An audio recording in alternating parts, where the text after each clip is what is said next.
Bonsoir à tous, j'espère que vous allez bien. Bon, on va faire une analyse après la conférence de presse et on va voir qu'est-ce que ça donnait. Bon, on a sur le calendrier économique d'aujourd'hui et là, il n'a pas eu de hausse de taux.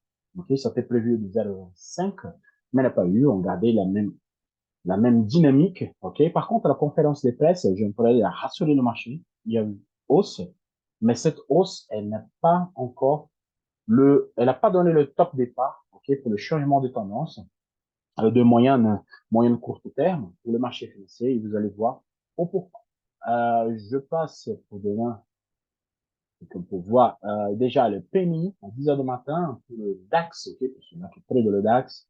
Et après, non, classique inscription avec demande de chômage. Et après, il n'y a plus rien.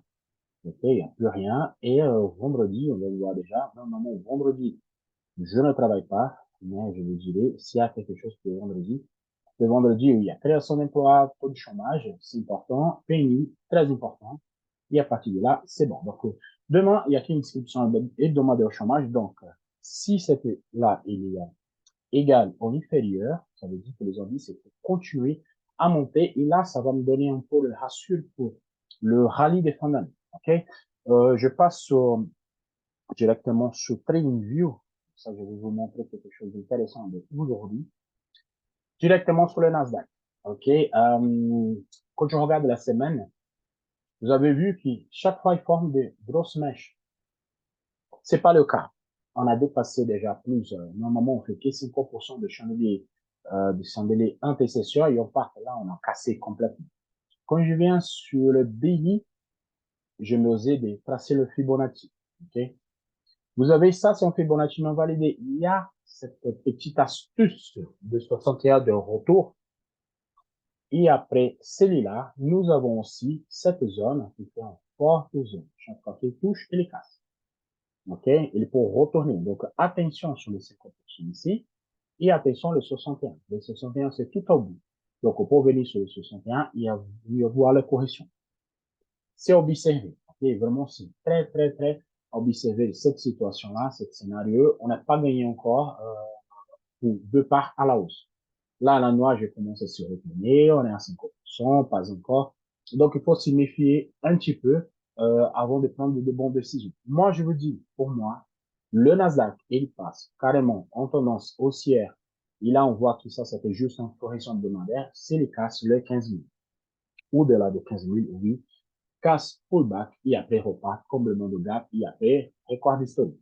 C'est ça que j'attends. OK? Moi, j'ai des positions de Nasdaq qui, moi, je vais laisser jusqu'à 16 000, ou voire plus. Je vais laisser tourner au maximum. Pas pressé, rien du tout. Mais pour l'instant, c'est pas gagné encore parce que on a eu la baisse, on a corrigé même pas 7%. OK? Sur 15 minutes, pour vous donner pour demain les avis. Nous sommes toujours sur notre projection de jeudi, okay? Le canal de référence de jeudi, qui a fait tech des niveaux, tech des deux niveaux.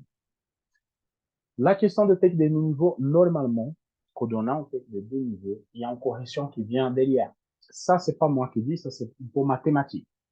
Mais comme nous sommes proche de la zone de 14 720, c'est une zone hebdomadaire, je vais attendre ce niveau-là et à partir de là, je prends une décision et je vous envoie dans les groupes Telegram, OK? Le canal de référence zone 9 qui peut se former à ce niveau-là. Pour l'instant, vraiment, je ne peux pas avoir de prévision. Pourquoi? Je suis sur une zone hebdomadaire, j'ai des gaps à combler à ce niveau-là, même des gaps sur les futurs, et cette gap, elle existe. Regardez, même sur les futurs, cette gap, elle existe. Donc, je me méfie un petit peu. Je vais rester tranquille. Je veux pas comment dire, je veux pas mettre la pression dessus, mais il faut que la zone la casse. Et pour moi, la confiance, mon préférence majeure, c'est à 15 000. Si ça casse, ça revient retester. Je fais un canal de référence dans le autre. J'ai en tête de 1, 2 niveaux jusqu'à 15 000. Là, oui, je peux rentrer parce que je sais qu'il lui, il va vraiment chercher la zone de 15 000. Moi, je suis plus tranquille qu'on va casser cette zone-là. Peut-être pour la semaine prochaine, ou peut-être il va retourner. Le Dow Jones. Parce que la situation de Dow Jones, c'est un peu pareil. Pourquoi cela? Okay. Le Dow Jones, on a exactement sur la zone hebdomadaire. Carrément sur la zone pile. On a rebondi, on a sur la zone. J'ai fait la même chose. J'ai tracé en daily. Pourquoi celle-là? Désolé pour le long. Pourquoi? OK. Je vais tracer un Fibonacci qui ça a été validé. Et là, on vient de percer les 50%. OK? On a, par contre, il faut qu'il me casse 33, 350, comme je vous avais dit, pour venir sur 33, 160, au 34, 160. Je vais voir à ce niveau-là si je peux valider quelque chose à niveau de pour montrer pour le Fibonacci. Pas encore. Donc là, attention. Il faut pas le moment de rentrer. Il faut attendre un petit peu. Il faut partir, retourner et repartir. Donc, il faut attendre vraiment le top départ, comme je dis, pour le retournement de tendance. Il n'est pas fait. Ici, on veut de temps, ok? Là, là, pullback, et ça repartit. Cette figure chartiste, vous prenez la profondeur et vous multipliez. Ça va donner pratiquement les 100%, 78. Mais là, il faut qu'il casse cette zone. Sur le M15, pour le M15, là, je peux expliquer la question de tech de niveau. Quand vous avez, OK, on a eu la première entrée de lundi, il a fait un take d'un niveau, il est venu tester la zone, take des 1, take des 2. Vous voyez, quand on dépasse le 2, il corrige fortement. Ça, c'est mathématique. OK? Ça, c'est mathématique et tout ça tout le temps. Sur tous les indices Forex et tout ça. Le take des deux niveaux, normalement, il y a une correction derrière. Là, il faut qu'il casse carrément 33, 320 pour envisager d'abord les 61 des, les 61 de Fibonacci, OK, et pourquoi pas, on divise ça au milieu, et je peux donner une autre perspective pour vous. Voilà. Casse de cette zone, 33 à 320, on peut take de un niveau et take de deux niveaux jusqu'à 33, 570. Donc là, on peut casse. Premier objectif, les 61 du Fibo. Deuxième objectif, les 5% de la correction hebdomadaire, donc les 2 lignes hebdomadaires. Okay? Ça, c'est pour demain, mais il faut attendre vraiment la validation. C'est le retour vers le bas. C'est le casse ici, c'est le casse le 33 0,75, donc je peux vendre, pourquoi pas, jusqu'à 32,800. Donc, il faut observer demain et on verra qu'est-ce que ça donne. Il y a encore 2 jours de boulot sur le marché. Le DAX, on est proche sur notre zone hebdomadaire. C'est la zone des 15 000. Moi, je vous avais dit que c'est la zone que moi j'attends. Si le DAX il casse les 15 000, vraiment sur le départ, pourquoi? Il y a un bel trade à faire. On est toujours sur notre canal où il y a eu la divergence. La divergence, elle est validée. OK? Je dis casse de cette zone de 14 800, divergence validée. C'est là qui travaille les divergences. Donc, comme j'ai dit, il faut attendre qu'il passe le 15 000. Là, on est presque au 15 000, on clôturé avant, donc c'est pour ça que je me méfie un petit peu. Dès qu'elle dépasse demain, c'est le casse le 15 000 de clôture, là, on peut envisager trade jusqu'à la zone supérieure, qui ça donne exactement le 61 des Fibo sur le DI.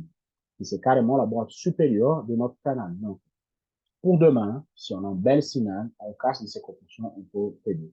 Pour voir, on peut entrer sur 15 000 jusqu'à 15 200. Ça fait 200 pips, c'est largement pour la journée. Sur le 15 minutes, pour voir qu'est-ce que ça donne. Sur les 15 minutes, on a toujours sur la dynamique de lundi, et la dynamique de lundi qui était cassée.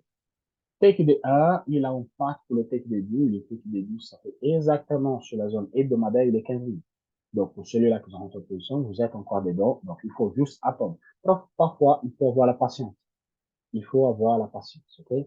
Par contre, si demain, il est casse, chatouille un petit peu, reste un petit peu sur cette zone, on peut rentrer encore pour 15 082 et pourquoi pas, bout des canals, 15 200, comme je dis avant. Le gold. OK. Les gold, je vais vous présenter rapidement ici et après je vais passer sur le MT5 parce que le gold, c'est mieux expliqué sur le MT5, comme ça vous pouvez voir quelque chose. Voilà, j'ai dit le dimanche qu'on a joué sur 12 zones. Cette zone et celle-là. Il avait mis testé, hop, il a reparti. OK? Donc sur 15 minutes, ça donne quoi?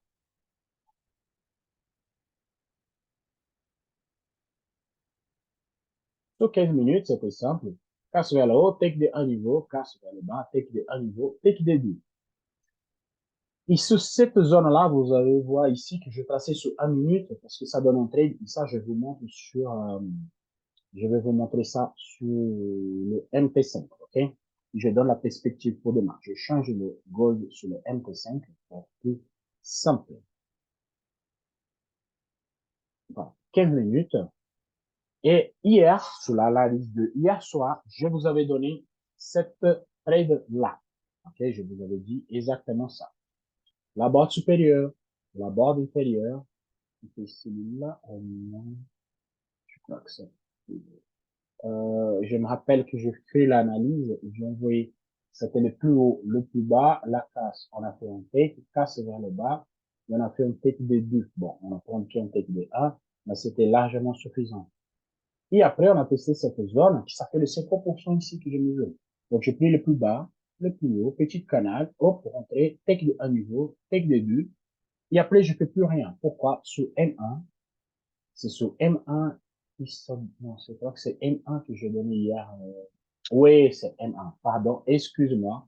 C'était sur M1 avant l'analyse, l'ouverture de marché qui m'a donné cette aide. C'était pas sur lequel, sur M1.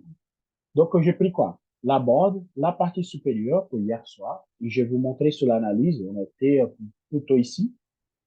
Et moi, je dis la casse vers là-haut. On pouvait prendre les 50%, carrément les 50%. Et la casse vers le bas, nous pouvons aussi prendre les 50% comme take profit. Et c'est exactement ça que le marché a fait. J'enlève un petit peu. Voilà. On a eu la casse vers le bas à ce niveau-là. Et le 50%, ça donne exactement un take de un niveau. Voilà. Et après, ça retournait vers le haut. Et là, c'est autre chose, ce type d'analyse. Euh, cette trade-là, je pris cette trade, je rentrais sur cette position, ok? Parce qu'en fait, sur M15, ça donnait le 12e niveau. Le take de 1 niveau, le take de 12e niveau, ça donne ici. Je vous montre, take de 1 niveau. Le take de 12, ça donnait là. Donc, à partir de là, le rebond, je prends sur les scalping, ok? Le take de 2 niveaux, c'est intéressant de prendre de cette manière-là. Donc là, sur M1, ça donnait, j'ai pris la base, canal de référence, zone neutre, puis là, il a fait la casse. Je rentrais sur le pullback exactement ici, et j'ai fait mon petit take de 1 niveau. Qu'est-ce qui s'est passé? Là, c'est le moment de la fête. Et ça, c'est un hit qu'à prendre. Donc, il a fait le TP, il a fait la sortie, casse vers le bas. Donc, j'étais confiant. Bon, ça fait le rebond. J'avais la confiance et c'est bon. Pour demain, il faut attendre l'ouverture des marchés parce qu'on est sur la ligne principale. Donc là, j'ai pas de références à donner. Je peux pas tracer des canaux ici parce que c'est un peu merdique, mais je peux vous donner quelque chose. Vous prenez ça comme zone, ok, et vous prenez la base inférieure ici. Vous faites comme le classique. Si ça monte, on prend de haut vers le bas. Je plie la ligne, je prends la base. Là, c'est 1 minute. Là, je viens, je mesure. Canal référence, zone neutre, je le trace, je le projette vers le bas. Exactement. Et là, c'est bon. J'ai la mesure pour l'ouverture. Si l'ouverture, il travaille un petit peu la zone, attention, là, il faut attendre qu'il travaille la zone. Si j'arrive déjà à l'ouverture en hausse, j'efface celui-là, je vais prendre la partie supérieure, je mesure et je projette. Pourquoi?